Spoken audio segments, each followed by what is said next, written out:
Well, that wasn't the only thing that Mr. Allen had given me that day. He had sent me home with 2 books. One of these, he's called them the Elmers. He said, I'm going to introduce you to the great Elmers. The only Elmer I knew was Elmer Fudd.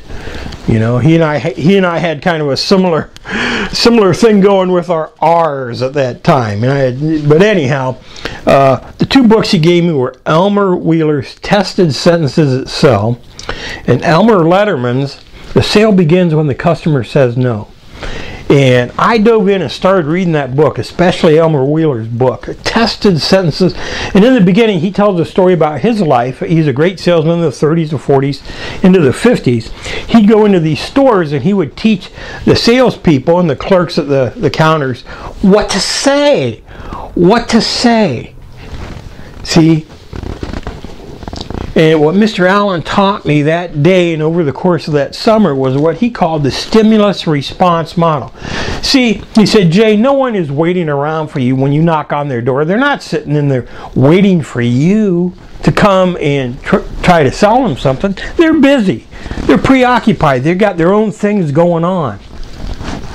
But when you knock on that door and you disrupt them, you get their attention, depending on what you say to them, you are the stimulus and you're trying to evoke a certain response. In the sales situation, you're trying to get them to give you some money for whatever it is you've got. Now I understood this, see, because I just experienced this. I just saw with my own eyes that what I said to people, men or women, could influence these people to give me money, not just money. They gave me a week's allowance for a bundle of flowers they could have picked for free. To me, it was a huge, major lesson. And I'm going to tell you a little bit more about both the Elmers and probably Elmer Wheeler's book, Tested Sentences That Sell. I think a must-read for anybody who's trying to get into influence or persuasion or salesmanship. It's where you'll find the original sentence, don't sell the steak, sell the sizzle. That's probably the most misused and misunderstood saying in all of persuasion or salesmanship.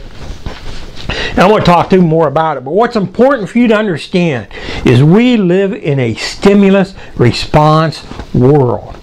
And you are the stimulus. Whether that's on a website, if someone's coming to see what you're offering on a website, or whether you're knocking on somebody's door, or whether you're running an ad in a magazine or in the TV or the newspaper, or even a little classified ad in the penny savers. You are the stimulus, and you should know what response you want. See, that's the whole square one, step one thing, is to know what you want. What reaction do you want from people? And as you go through the day, the next few days, thinking about this stimulus response, I think the ideal thing for you to do would be to get a notebook and start writing this down. And the first lesson, I want you to write down stimulus/response. Write that down. Get it into your mind. You won't forget this because I'm going to kind of hypnotize you in sort of a way. And when I say, now listen carefully, snakes and spiders and mice. Oh my. Snakes and spiders and mice. Oh my. Snakes and spiders and mice. Oh my. See, you won't forget that now. But what that should, when you think about that, that should evoke an image of stimulus response. How a little 9-year-old boy was able to sell flowers to people by using those words. And you understand as an adult that I was tapping in to almost universal fears or universal desires in some cases. I didn't know what I was doing, but I had a mentor, someone that was teaching me how. And that day in 1959, it changed me because, look, I'm sitting there looking at 25 cents in my left hand for an hour of wax on, wax off, hard physical manual labor, which I didn't like. I've never liked it since.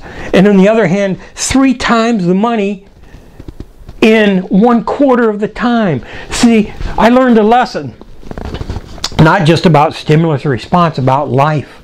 That if what you say to people, someone talking using words in a certain way, with an understanding of what they're trying to achieve, can make 4 or 5 times the money of someone who just uses their hands and does physical labor.